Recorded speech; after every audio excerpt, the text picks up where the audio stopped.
Quão amáveis são os teus tabernáculos, Senhor dos exércitos. A minha alma suspira e desfalece pelos seus átrios.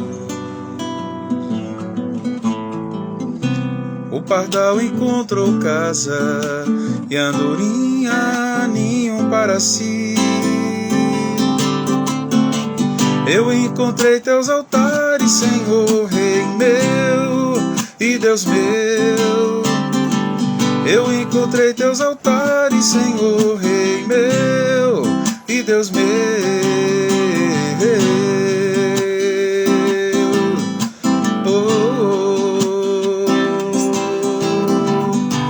Bem-aventurados aqueles que habitam em tua casa, pois um só dia, Senhor, nos teus átrios valem mais que 1000. O pardal encontrou casa e a andorinha ninho para si. Eu encontrei teus altares, Senhor, Rei meu e Deus meu. Eu encontrei teus altares, Senhor, Rei meu e Deus meu.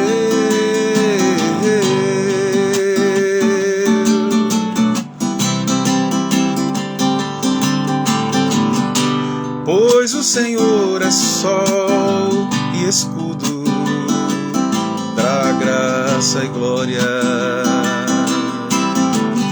Não negará bem algum aos que vivem corretamente. O pardal encontrou casa e a andorinha ninho para si. Eu encontrei teus altares, Senhor, Rei meu e Deus meu. Eu encontrei teus altares, Senhor, Rei meu e Deus meu. Eu encontrei vida nova, Senhor, Rei meu e Deus meu. Eu encontrei santidade, Senhor, Rei meu e Deus meu.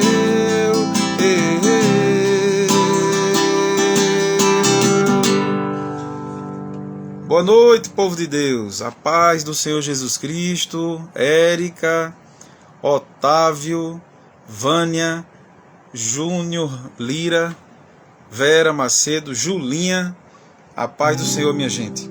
Estamos começando mais uma live aí, para a gente meditar na palavra de Deus, orar. Boa noite, Alberto, a paz, meu irmão. Essa música fala sobre ver os milagres de Deus por aí. Não apenas aqueles milagres fenomenais, né, que são maravilhosos, mas milagres também assim, comuns, que muitas vezes os nossos olhos não veem. Eu vejo milagres a todo momento, se o meu coração for grato e atento. O pão sobre a mesa, o filho que chega, o sol e a certeza do amor de Deus. É como se eu fosse de fato uma ilha, debaixo de um céu de graça, plantado em um mar de milagres. Eu vejo milagres na minha família, na vida e na casa de meus amigos, no corpo e na alma de meus irmãos. Se meu coração tiver olhos para ver, eu vejo milagres por todo lugar. Eu vejo milagres ao ir e ao chegar. Eu vejo milagres da graça de Deus. Eu vejo milagres em volta dos seus. Eu vejo milagres na minha família, na vida e na casa de meus amigos, no corpo e na alma de meus irmãos. Se meu coração tiver olhos para ver, eu vejo milagres por todo lugar.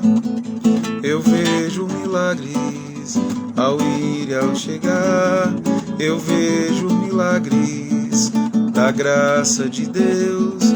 Eu vejo milagres em volta dos seus. Aleluia. Pedro Maia, a paz, meu irmão, tudo bem? Sejam todos muito bem-vindos. Tem uma setinha aí, meus amados, que vocês podem convidar as pessoas, tá? Esse aviãozinho que tem do lado direito aí, na parte baixa do seu celular ou do seu no seu computador, e você pode convidar as pessoas, né? Vamos continuar louvando, daqui a pouco a gente vai meditar na palavra. Nós estamos meditando sobre a felicidade do fim dos tempos. Existem 7 bem-aventuranças em Apocalipse que nos ajudam a nos preparar para o fim dos tempos. E a palavra bem-aventurado significa makarios. Quer dizer, significa não, no grego é makarios, que no português pode ser traduzido para bem-aventurados ou felizes, ou abençoados, ou muito felizes, ok? Daqui a pouco a gente vai meditar um pouco sobre isso. Estamos na 3ª bem-aventurança, para a glória do Senhor. Tivemos uns probleminhas essa semana, não pudemos fazer algumas lives, né? Fizemos live segunda-feira apenas. Na verdade, nem segunda fizemos, essa é a primeira dessa semana. Fizemos sexta-feira, a última live, e estamos fazendo hoje e amanhã com a graça de Deus. Convido as pessoas aí, convide gente, vamos compartilhar o Evangelho de Jesus. Ouvi o meu Senhor bater na porta e o meu coração queimou. Ouvi o meu Senhor bater na porta e o meu coração queimou. Eu não vou parar, gastarei minha vida aos teus pés. Eu não vou parar, gastarei minha vida aos teus pés. Eu tenho fogo cerrado em meu peito que não me dá descanso. Eu não tenho descanso, não. Eu tenho fogo cerrado em meu peito que não me dá descanso. Eu não tenho descanso.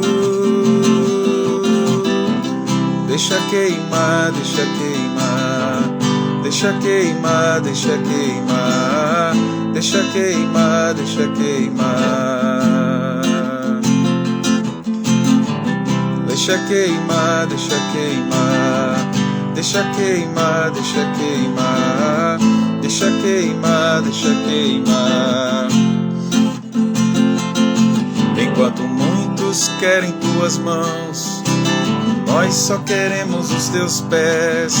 Muitos querem tuas mãos, só queremos teus pés. Muitos querem tuas mãos, nós só queremos os teus pés. Muitos querem tuas mãos, só queremos teus pés. Doce, tão doce, alto, tão alto, fundo, profundo é o teu amor. Doce, tão doce, alto, tão alto, fundo, profundo é o teu amor.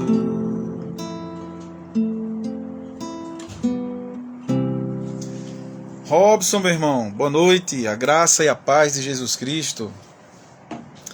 Queridos, vamos continuar nossa série, de meditações. Estamos meditando no livro de Apocalipse. Eu quero ler aqui o texto da meditação de hoje, mas antes eu quero fazer uma pequena relembrança, né? Acho que é isso aí. Vamos relembrar o que a gente meditou até agora, tá certo?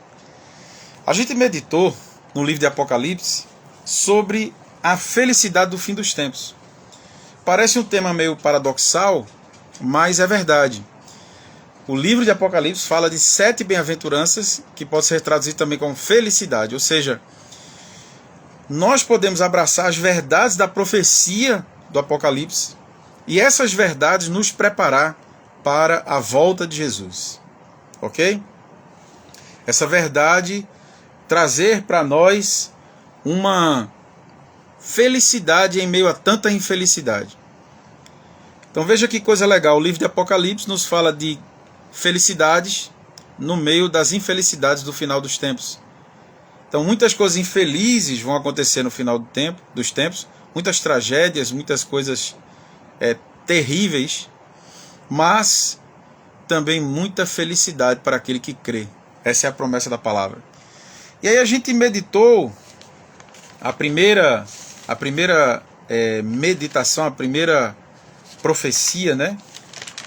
Onde a gente meditou que felizes são aqueles que ouvem, tá certo? Está lá escrito em Apocalipse capítulo 1, versículo 3. Aqueles que ouvem, aliás, aqueles que leem, ouvem e praticam. Essa foi a primeira felicidade, dividida em 3 partes. Primeiro, ouvir a palavra, ler a palavra, leitura pública, escutar a palavra e praticar a palavra, em especial a palavra da profecia. É sobre isso que Apocalipse 1:3 está falando. Quando chega em Apocalipse 14:13, ele fala sobre felizes aqueles que morrem no Senhor, que a gente viu na sexta-feira passada. Felizes são os que morrem no Senhor. São aqueles que tiveram suas vidas entregues a Cristo e quando partiram nessa vida, partiram em Cristo. E é realmente feliz aquele que morre em Cristo. Não é? O Senhor se alegra com a morte, o Senhor se alegra com a morte dos seus santos, diz a palavra dele. E aí hoje a gente vai meditar agora em Apocalipse 16:15. Esse capítulo 16 fala sobre 7 flagelos.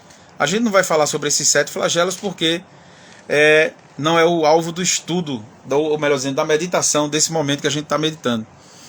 A gente está meditando sobre as felicidades e não sobre os 7 flagelos.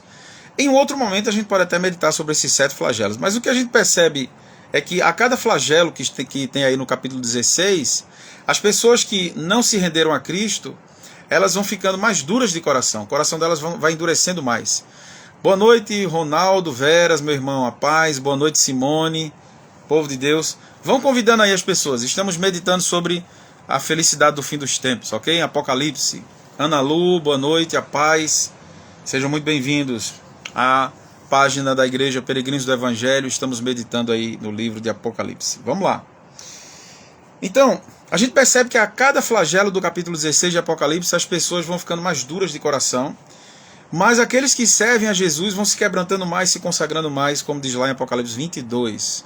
Aquele que é santo se santifique mais, aquele que é sujo vai se sujar mais ainda. Essa é uma questão interessante que vai acontecer à medida que a volta de Jesus for se aproximando. Quanto mais for se aproximando a volta de Jesus, mais quem é discípulo de Jesus vai se revelar. E quem não é, vai se revelar também. Tá certo? Quanto mais os fatos narrados nas Escrituras a respeito do final dos tempos forem acontecendo, vai haver como se fosse uma purificação. Quem é de Jesus vai se revelar, quem não é vai se revelar também. Não é? Haverá muita falsa profecia, haverá muito falso ensino. A gente vê isso aqui, por exemplo, nesse 6º flagelo que a gente está lendo. Ele diz que então eu vi sair da boca do dragão e da boca da besta e da boca do falso profeta 3 espíritos imundos, semelhante a rãs. São espíritos dos demônios, operadores de sinais, e se dirigem aos reis do mundo inteiro, a fim de ajuntá-los para a batalha do grande e terrível dia do Senhor, do grande dia do Deus Todo-Poderoso. Então veja, esse texto, esse flagelo do capítulo 16, versículo 12 até o versículo 16, fala que os reis da terra vão se unir, tá certo? Com o anticristo, para perseguir o Messias e a igreja. Só que veja, você pode dizer assim, ninguém pode perseguir o Messias, porque o Messias é indestrutível. É verdade. Mas se alguém se levanta para perseguir a noiva do rei, é mesmo que está perseguindo o rei. Lembra que quando Paulo estava perseguindo a igreja, ele teve um encontro com Cristo no caminho de Damasco, e o Senhor disse, Paulo, ele disse, quem és tu, Senhor? Ele disse, eu sou Jesus, a quem tu persegues. Então você observa que Paulo, ao perseguir a igreja de Jesus, na verdade ele estava perseguindo o próprio Jesus, porque Jesus é o cabeça e a igreja é o corpo. Não há desconexão. Então, esses governos vão se unir ao anticristo para perseguir a noiva. Ok? E aí é quando... Boa noite, Rodrigo. Boa noite, Luzinete, a paz. Nete, né? Nossa querida Nete, a paz. E aí é quando você percebe aí no capítulo 16, versículo 15, a terceira felicidade, onde nós vamos meditar hoje. E ele diz assim, eis que venho como ladrão. Jesus está falando aqui no texto. Eis que venho como ladrão. Boa noite, pastor Mário, a paz, meu amado. Bem-aventurado ou feliz aquele que vigia e guarda as suas vestes. Nós temos duas recomendações aqui, ok? Primeiro, vigiar, e segundo, guardar as vestes. Nesse contexto aí, onde os reinos mundiais se unirão ao anticristo para perseguir a igreja, o que é que a igreja tem que fazer nesse contexto? O texto está dizendo, Apocalipse 16, versículo 15, ele está nos ensinando como ser feliz nesse contexto, como ser bem-aventurado nesse contexto. Primeiro, vigiando, a gente vai ver o que é isso daqui a pouco, com mais detalhe. Segundo, guardando suas vestes, para que não ande nu, não ande descoberto das vestes do evangelho, e não se veja a sua vergonha. Porque, como diz o Matuto, o acocho vai ser tão grande que eu preciso vigiar e me vestir e revestir das vestes do evangelho. Boa noite, Valdir Medeiros, meu amado, lá de Santa Cruz do Capibaribe. Cíntia Emanuele, boa noite. Vão convidando os irmãos aí, viu? Vão convidando. Estamos meditando na terceira bem-aventurança, terceira felicidade do Apocalipse. Então veja, eu vou ler o texto novamente. Preste atenção. Eis que venho como ladrão, bem-aventurado aquele que vigia e guarda as suas vestes, para que não ande nu e não se veja a sua vergonha. Aí ele diz, então ajuntarão os reis no lugar em hebraico que se chama Amargedon, que é a famosa batalha do Amargedon, que tem múltiplas interpretações, e não é o caso a gente falar sobre isso hoje, mas nós vamos falar sobre isso em outro momento. Boa noite, Juliana, boa noite, Alexandre, Veríssimo, meu irmão, a paz. Vamos lá. O que significa vigiar nesse texto? A palavra vigiar, meus amados, significa estar desperto. E essa palavra é no sentido espiritual. Ou seja, à medida que os reinos... Você não sei se você notou, mas nessa pandemia já começou a rolar um zum de governos mundiais. Né? Houve essa discussão. Já se discutiu isso agora, principalmente ano passado. Quando o bicho estava pegando, era tudo muito novo, as pessoas estavam assustadas. E aí rolou um comentário assim, das lideranças mundiais de ventilar a possibilidade de, durante a pandemia, ter um governo unificado para enfrentar a pandemia e depois os governos se separarem. Boa noite, Joana. A paz, minha querida. Paz, Saulo. Então, veja só.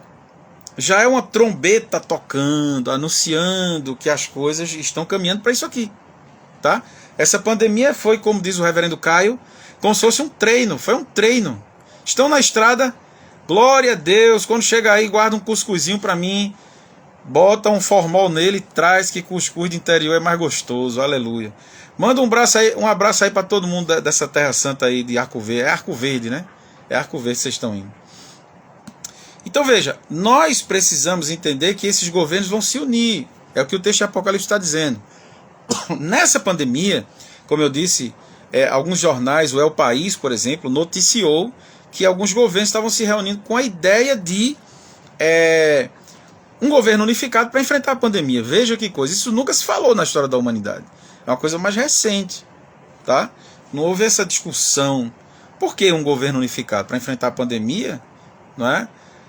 Então, a gente pode analisar que a pandemia foi um treino. O reverendo Caio diz isso. Oi, Tamires, boa noite, Tamires, Rildo. Se Rildo tiver aí, manda um abraço para ele.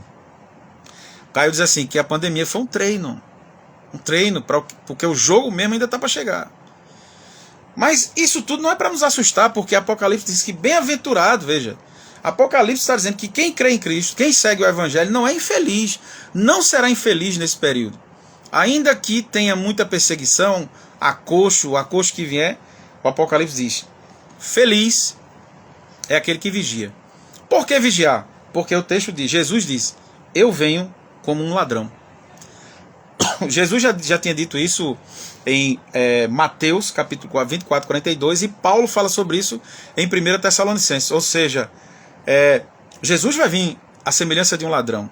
Ou seja, essa vinda de Jesus é inesperada, mas aguardada. O fato de ser inesperado não quer dizer que não é aguardada. Quem crê, aguarda. Mas ela será inesperada porque assim, ninguém sabe a data, ninguém sabe o dia, ninguém sabe a hora. Todos os líderes de religiões e até seitas que dataram a volta de Jesus tiveram que pedir perdão lá atrás. Eu não vou citar nomes aqui por uma questão de ética, tá? Mas quem estudou a história da igreja aí sabe que alguns líderes de religiões famosas aí citaram várias vezes a data da volta de Jesus e teve que se retratar. Eu vou citar a língua está coçando, aleluia. Ellen White, fundadora do Adventismo. Ela datou a volta de Jesus várias e várias vezes e teve que se retratar, tá? Graças a Deus que ela se retratou, né? E louvado seja Deus porque teve a humildade de se retratar. Mas a gente não pode datar a volta de Jesus. Nós não sabemos. Agora o que é que nós temos que fazer? O texto diz, vigia, varão. Vou usar o termo dos pentecas aí, vigia, varão. Vigia, varoa. Boa noite, Carla. Boa noite, Anne. Chegou aí agora, André Barreto. É o pastor André, né? A paz, meu... Ou então é Andrezinho. Deus abençoe, sejam bem-vindos. Então, como é que eu vigio? Primeiro, mantendo a minha mente conectada com a palavra. Essa é a forma de vigiar. Mais segura. Nunca deixe de ler esse livro. Nunca deixe de ler a palavra de Deus. Principalmente uma leitura cristocêntrica liderada pelo poder do Espírito Santo. Tá? Uma leitura trinitária, né? Uma leitura em que você vai ver o Pai, o Filho e o Espírito Santo o tempo todo passeando no texto. Mas é interessante que certa vez eu estava fazendo uma live com o pastor Marcondes e ele disse uma coisa significativa para mim e para quem estava lá naquele dia. A segunda pessoa da Trindade é o xodó da Trindade. Porque o Pai diz assim, este é o meu Filho amado em quem eu me comprazo, a ele ouvi. E Jesus diz, o Espírito me glorificará. Então, o Espírito nos leva até o Filho, o Espírito glorifica o Filho, e o Pai diz, ouça o Filho. É o xodó da Trindade. Gostei desse termo do Marcondes. Márcia, paz, Márcia, Carla, boa noite. Convide aí o povo, minha gente. Tem um aviãozinho aí, manda um aviãozinho que nós vamos compartilhando a palavra. Então, primeira coisa, vigiar na palavra, meditar na palavra de maneira cristocêntrica. Jesus é a luz que ilumina a compreensão das Escrituras Sagradas. Ok? É assim que a gente vigia. É assim que a gente será feliz no final dos tempos. A Bíblia fala da marca da besta, que é o 666. Tem gente que diz que é a tatuagem, tem gente que diz que é um chip, tem gente que diz que é uma marca literal. Eu entendo que o 666 seja uma consciência. Tá? O inimigo vai... o anticristo ele vai levar até as pessoas ideologias em que essas ideologias vão dominar a consciência das pessoas. Essa será a marca da besta. Será uma consciência dominada por ensinos de demônios, como diz o apóstolo Paulo lá em 1 Timóteo 4, verso 1. Tá? E o que é a mente de Cristo, que vai nos proteger da marca da besta? É exatamente você está agarrado com as Escrituras Sagradas à luz de Cristo. Quanto mais você lê a Bíblia de maneira cristocêntrica, mais você terá a mente de Cristo e mais você estará vigilante para o final dos tempos. Porque, observe o seguinte, que no versículo anterior, ao versículo 15, versículo 14, ele diz que esses espíritos, esses demônios, eles operarão sinais.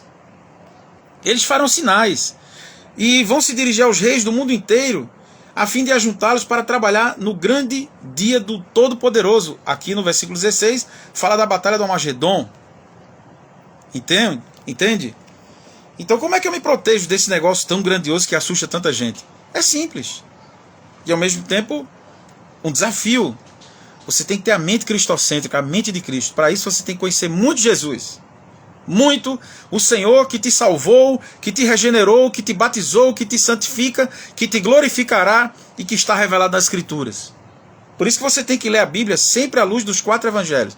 Então se você quiser uma leitura, uma dica de como aprender a ler a Bíblia, eu sempre digo isso porque foi assim que eu aprendi desde os meus primeiros passos e é assim que eu pratico até hoje para a honra e glória de Jesus. Ninguém aqui está falando de honra de homem. Então vejam. Primeiro, Mateus, Marcos, Lucas, João. Mateus, Marcos, Lucas, João. Mateus, Marcos, Lucas, João.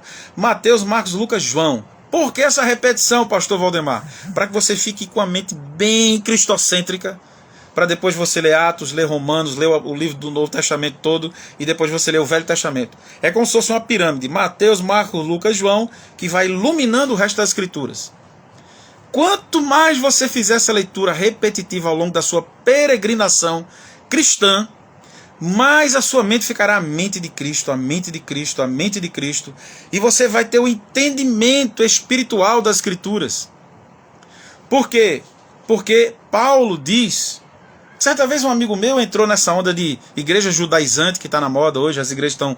Está na moda mais não, já teve mais na moda. Hoje está um pouco mais fraco, mas já esteve muito mais forte, principalmente nos anos 90. As igrejas se judaizando, todo mundo andando de pano de saco e cinza, cultura judaica, botando arca dentro da igreja.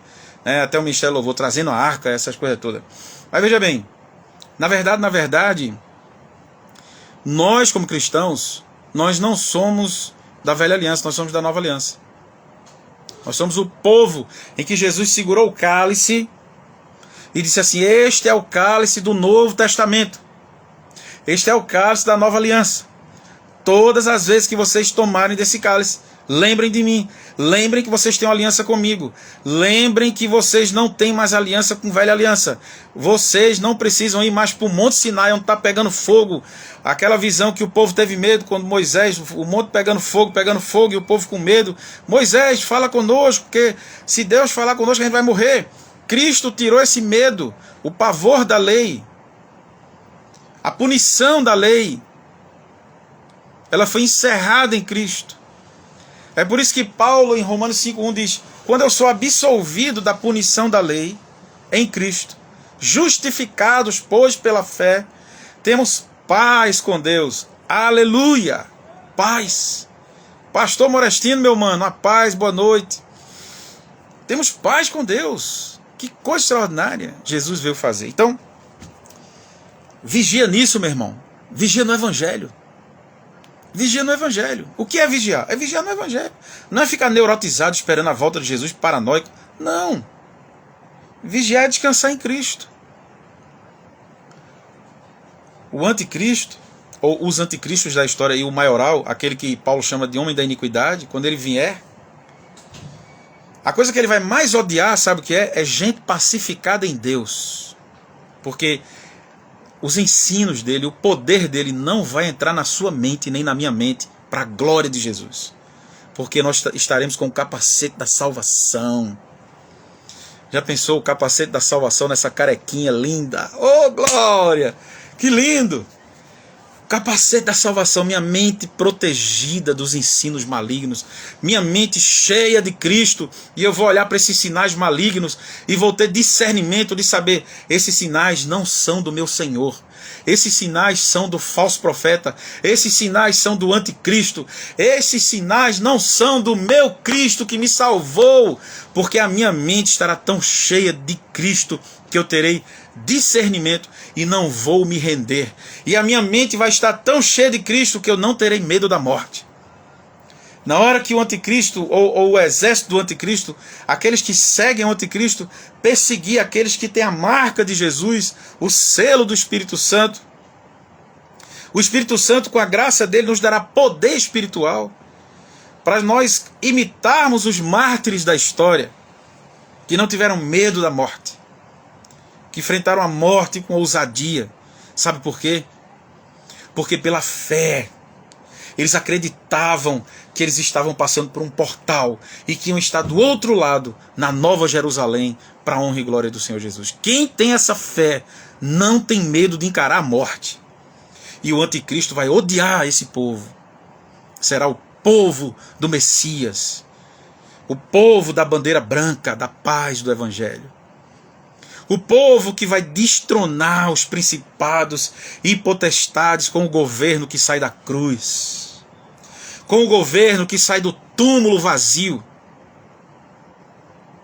com o governo daquele que morreu como cordeiro e ressuscitou como um leão e engoliu a morte. Esse é o nosso Senhor. Esse é o nosso Salvador. É esse Cristo glorificado que está dizendo para mim e para você: filho, filha, minha ovelhinha, vigie. Porque quem não vigiar, quem dormir, vai ser dominado por esses ensinos, por esses sinais. E veja, você já percebe, os falsos profetas, eles estão aí com sinais e maravilhas. Hoje a gente já está vendo isso acontecer. Só que quanto mais próximo da vinda de Jesus, isso será mais forte. É por isso que eu preciso vigiar no Evangelho. O que é vigiar? É descansar em Deus. É descansar na paz do Evangelho. O que é vigiar? É ser um crente maluco, fanático? Claro que não. Isso é muito infantil, essa interpretação. E não é verdade, é uma mentira. O que é vigiar? Vigiar é ter paz, é ser pacificado. Vigiar é ser confiante em Deus, porque não será o seu mérito nem o meu, porque esse período será de tão intensa perseguição que a nossa melhor boa vontade, a nossa mais evoluída boa vontade, não suportará passar por isso. É por isso que a gente vai precisar da mente de Cristo e do poder do Espírito Santo, para poder a nossa natureza caída suportar, enfrentar isso no poder de Deus, nos méritos de Jesus, não nos nossos méritos, mas nos méritos daquele que venceu a morte e está sentado à direita de Deus Pai Todo-Poderoso, como diz o credo dos apóstolos, donde há de vir a julgar vivos e mortos. E o credo também diz: creio no Espírito Santo, porque eu vou precisar do Espírito Santo para encarar esse processo. E aí agora vem uma segunda recomendação. Ele diz assim: bem-aventurado aquele que vigia e também guarda as suas vestes, para que não ande nu e não se veja a sua vergonha. Que vestes são essas que a gente tem que guardar para ser feliz no final dos tempos? São as vestes que Cristo nos deu quando nós somos regenerados. Que vestes é essa? Vestes de filho amado. Aquelas vestes que o pai deu ao filho pródigo quando ele voltou. O filho pródigo voltou maltrapilho, mendigo. E o pai disse: coloque as melhores vestes nele. Coloque o anel de filho, de herdeiro. Coloque sandálias, porque ele não é escravo, ele é filho. Prepare o novilho cevado, porque eu vou fazer uma festa redentora, porque meu filho amado voltou. Oh, glória a Deus. Para mim é difícil não me emocionar. Aleluia. Que Deus lindo, né? A gente está falando do final dos tempos, veja que coisa linda. A gente está falando do final dos tempos sem medo. Você entende? Sem medo. Já pensou o poder do Evangelho? O poder. Oh, glória a Deus. Aleluia. Amém. Amém. Amém, minha irmã. A paz do Senhor. Nós estamos falando do poder do Evangelho para enfrentar o fim dos tempos. Eu não entendo. Até eu entendo, mas eu confesso que é paradoxal. Eu entendo, mas não entendo, né? Por que um monte de pastor aterrorizando as pessoas com esse assunto, meu Deus? Como a igreja está mal discipulada no Evangelho, Senhor. Tem misericórdia. Tem misericórdia de nós, Senhor. Nós precisamos voltar ao Evangelho urgentemente. Porque quando o Evangelho é o assunto principal da nossa alma, a gente não tem medo de assunto nenhum, irmãos. Eu não tenho medo de andar no livro de Apocalipse, ler, reler, e Deus sabe que eu não estou falando com vaidade nenhuma no meu coração. É porque assim, eu aprendi a ler a Bíblia andando com Jesus. Se você quiser não ter medo de ler nenhum texto da Bíblia, segura na mão de Jesus e vai. É aquele hino, né? Segura na mão de Deus e vai. Vamos adaptar. Segura na mão de Cristo e anda. Segura na mão dele e diz assim: Senhor, vem comigo para eu ler Apocalipse. Tu és o meu pastor. Tu és o meu Senhor. Tu és o maior amor da minha vida. Não tenha medo de ler Apocalipse. Quem está falando com você é o seu Cristo, é o meu Cristo. É o Cristo glorificado. Ele venceu a morte. Ele deu a vida por mim. Ele deu a vida por você. Ele ama você. Ele não mudou porque ele se transformou no Cristo glorificado, ou ele se apresentou ao mundo como Cristo glorificado, porque ele é atemporal, você entende? Ele já se apresentou assim como Cristo glorificado lá no Velho Testamento, naquilo que os teólogos chamam de cristofanias. Por exemplo, quando Isaías viu o Cristo sentado no trono, não foi Deus Pai que ele viu. Ele viu Cristo glorificado. E aí você diz assim, como é que ele apareceu lá se ele ainda não tinha vindo como Cristo histórico? O texto de Hebreus 13:8 explica. Jesus Cristo é o mesmo, ontem, hoje e eternamente. Ele é o Cordeiro de Deus. Apocalipse 13:8 diz, ele foi imolado antes que houvesse mundo. E aí o Calbart diz assim, antes de Deus dizer haja luz, ele disse haja cruz. Antes de Deus dizer haja luz, ele disse haja cruz. Antes de Gênesis 1, já havia uma cruz na eternidade. Deus não iria criar o mundo antes de redimi-lo, entende? A redenção, misteriosamente, ela vem antes da criação. É por isso que a gente tem descanso, a gente descansa. O povo de Deus é o povo mais ousado e mais pacificado do mundo. Não por causa dos seus méritos, mas por causa da graça de Deus. Então que vestes são essas? São as vestes do Filho amado. Se tem uma coisa que eu tenho certeza que o inferno estremece, é quando um filho amado de Deus, verdadeiramente, não um filho vaidoso que diz que é filho amado só porque aprendeu isso desde criança na confissão religiosa, mas é um filho amado que teve um encontro verdadeiro com o Senhor, foi regenerado pelo poder do Espírito Santo, e eu creio na segunda bênção, tenho muito respeito por quem não crê, mas eu creio, e eu creio que a segunda bênção, o batismo do Espírito Santo que vem depois da conversão, não tem como evidência o dom de línguas, como os nossos irmãos pentecostais creem. Eu não creio assim. Eu creio como o Dr. Martin Lloyd Jones, eu creio como o Michael Green, eu creio como o pastor Antônio Carlos Costa, da ONG Rio de Paz, e tantos outros homens de Deus na história, que criam que quando você recebe esse batismo, a maior evidência não é você falar em línguas, mas é que se instala no seu coração uma certeza maior do que você adquiriu quando se converteu. A certeza de que você é um filho amado de Deus. É um fogo que entra na tua alma, sabe? É um batismo de fogo que dá a você uma convicção que, sabe, irmãos, você canta aquela antiga canção do Armando Filho, que diz assim, há um algo novo eu senti, eu vi chegar para mim, o Espírito Santo mudou meu jeito de viver, um crente diferente ser, ele me fez. Eu percebi que o meu ser tinha mais sede do Senhor, e assim a ele orava mais. Chegou enfim aquela unção que me anelava o coração, para ter mais paz, muita paz. Firme eu estarei naquilo que abracei, não vou voltar atrás. Eu sei que é algo tão real que o Pai me faz sentir. A experiência é pessoal, por isso vou vivê-la intensamente. Daquilo que está no coração, eu não devo abrir mão, eu quero é transferir. Glória a Deus, glória a Deus. Essas são as vestes que o anticristo não terá poder de destruir. Ainda que ele destrua meu corpo, mas eu acordarei lá nas ruas principais da Nova Jerusalém. Não tenha medo disso. Não se apegue a esse mundo.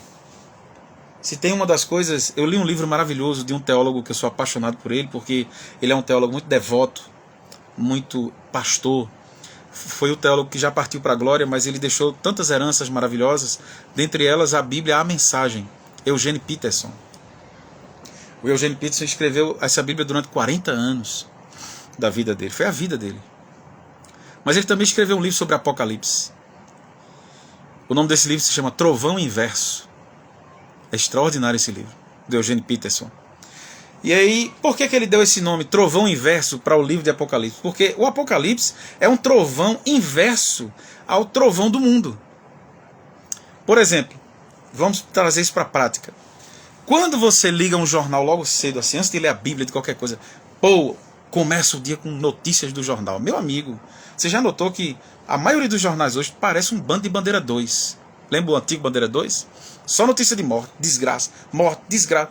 Aí você fica ouvindo esse trovão do mundo, esse trovão terrível, o trovão da morte, o trovão da notícia ruim, o trovão da desgraça, o trovão da crise econômica, o trovão da pandemia, o trovão que fica contando o número de mortos. Lógico que a gente tem que contar o número de mortos, mas também não pode panicar em cima disso. Esses trovões todos, trovão da injustiça social, trovões, trovões, trovões desse mundo caído. E aí o Eugene Peterson diz, o Apocalipse se apresenta como um trovão inverso, que invade a nossa psique e nos revela um mundo de multicor, de dragões, de coisas, dragões saindo da terra, dragão saindo do mar. Isso vai invadindo a nossa psique e vai nos dando o trovão do céu. O trovão do céu que diz assim, o mundo, quanto mais se aproximar da volta de Cristo, vai ficar um caos. Mas aqueles que guardam suas vestes, aqueles que vigiam, aqueles que estão aos pés de Cristo, serão felizes. Veja que trovão poderoso. É um trovão inverso ao trovão da morte, é o trovão da vida. Apocalipse é o trovão da vida. Para quem? Para quem crer. Quem não crer vai ficar panicado. Mas quem crê vai ficar alimentado, fortalecido, grato a Deus por essa revelação linda. Porque o livro de Apocalipse, a gente tem que fazer jus ao livro, justiça ao autor, não é de João. No capítulo 1, versículo 1 diz assim, Apocalipse, revelação de Jesus Cristo, a qual deu-lhe para mostrar aos seus servos, e revelou a João.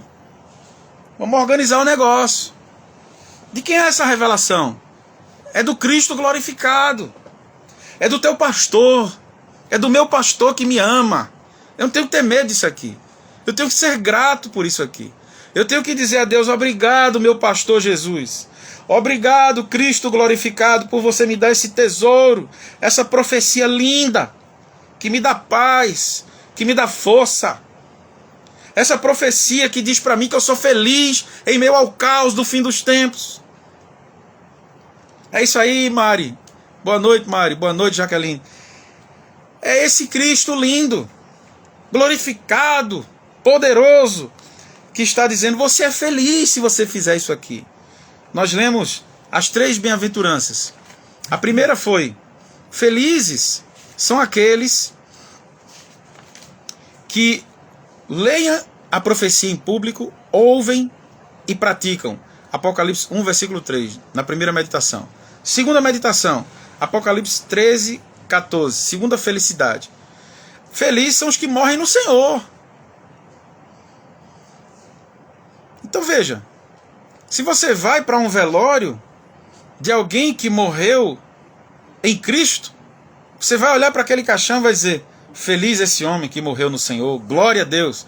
Veja que loucura isso é para o mundo. Isso para o mundo é uma loucura, meus irmãos. Isso para o mundo é uma loucura. Porque o mundo enfrenta a morte como se a morte fosse o fim de tudo. É isso aí, Alexandre. Que frase linda essa. Foi o Espírito Santo quem botou isso no teu coração. Aleluia. Olha o que Alexandre está dizendo aí. Crente com medo do começo do fim? Não tem como. O fim é o começo. Não é não, Xandão? O fim é o começo, meus irmãos. Não tenha medo do fim. Começo de quê? Começo do céu. Você vai se encontrar com as pessoas que foram antes de você. Eu não sei o que é que você pensa sobre o céu, mas uma das coisas que eu creio que no céu é que a gente vai se conhecer. E lá a gente vai entender as coisas. Fique tranquilo, a gente vai entender. A gente vai ter outra mente. Eu creio nisso. Eu vou conhecer minha mãe, ela vai estar com outro nome, ela não será mais minha mãe. Eu vou conhecer minha esposa, eu vou conhecer meus filhos. Quando a gente se encontrar lá, a gente vai saber que aqui na terra a gente foi esposa, foi filho, foi mãe, foi tudo. Lá a gente será como os anjos. Você já pensou o privilégio de você chegar lá do outro lado, se encontrar com seu pai que foi antes de você e dizer assim, olha, muito obrigado pelo que a gente viveu lá na terra. Muito obrigado, mãe, pelo que a gente viveu lá na terra. Muito obrigado, meu filho. Pais que sofrem com a partida dos filhos. Já pensou, você vai encontrar com seu filho do outro lado? Ele não será mais teu filho. Ele será semelhante a um anjo, e você também. E vocês vão poder se abraçar e dizer, olha, obrigado por tudo que a gente viveu junto. Foi tão dolorida a nossa separação, mas agora estamos aqui do outro lado. Essa é a esperança desse livro para aquele que crê. A gente morre no Senhor. É feliz quem morre no Senhor. E a felicidade de hoje é o seguinte, olha, vai vir Armagedon, vai vir Anticristo, os governos vão se unir, e vai vir contra a noiva do rei. Mas você será feliz no meio desse caos. Isso é uma gargalhada na cara do diabo, irmãos. Você já pensou? Eu vou ser feliz no Armagedon. O cara vai olhar para o Armagedon e vai dizer, chegou o bem-aventurado, aleluia, por causa do meu rei Jesus. Por causa dele. E ele está nos advertindo, ele está dizendo, vigiem, vigiem. Descansem no Evangelho. Se vistam com as vestes do Evangelho. Cada dia mais, cada dia mais. Porque as vestes da religião não vão dar essa segurança a você. Saiba disso. Religião nenhuma vai dar segurança a você quando o bicho pegar próximo à volta de Jesus. Nenhuma religião vai te dar segurança. Por isso que eu não creio em religião. Eu sei que tem gente que não gosta que eu diga isso. Eu tenho amigos que são pastores e dizem, eu acho meio radical esse teu ponto de vista, mas veja, eu não desenvolvi isso da noite para o dia, foi muita reflexão, muita oração. Eu creio que a palavra religião é uma blasfêmia. A própria palavra religião é uma blasfêmia. Porque religião significa religare. Como se há um só mediador entre Deus e os homens, Jesus Cristo, homem. Se eu disser que eu preciso de Deus e da religião para me religar a Deus, como é que é isso aí? Isso não entra na minha reflexão. Eu não consigo. Ou é Jesus ou é nada.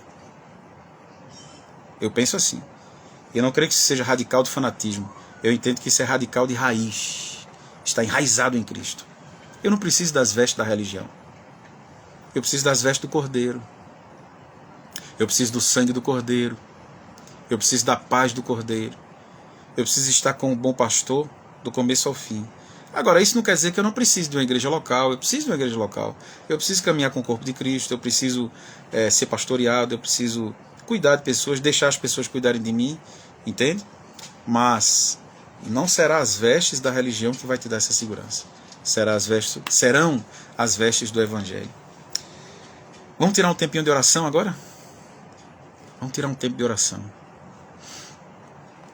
Antes de tirar o tempo de oração, eu quero ler um texto para mim e para você aqui, em 2 Coríntios 13, 13. Eu gosto muito desse texto, eu gosto muito de repetir esse texto. Esse texto é magnífico para uma espiritualidade verdadeiramente trinitária. Diz assim, que a graça do Senhor Jesus Cristo, a graça do Senhor Jesus Cristo, o amor de Deus e a comunhão do Espírito Santo esteja com todos vocês. A Trindade quer ter comunhão comigo e com você. Entende? A Trindade. Silvânia Medeiros, hoje falei exatamente isso. Tomara que o Senhor volte para minha filha não sofrer tanto. João disse que eu estou doida. Tá não, minha irmã, tá não. Mas descanse na agenda do Espírito, viu? Descanse na agenda do Espírito Santo. Não queira fazer a agenda não. Descanse na agenda dele. Assim, às vezes a gente pensa muito nos filhos da gente, né? Quando diz assim, poxa, o final dos tempos vai chegar, como é que vai ficar meus filhos? Eu sou muito tranquilo em relação a isso. Porque eu sei que o pastor que cuida de mim cuidará dos meus filhos. O pastor que cuida da minha esposa cuidará dos meus filhos. O pastor que cuida de você, Silvânia, cuidará da tua filhinha. Descansa em Deus. Ele é o supremo pastor. Ele é o bom pastor. Ele vai cuidar da gente, ele vai cuidar dos nossos.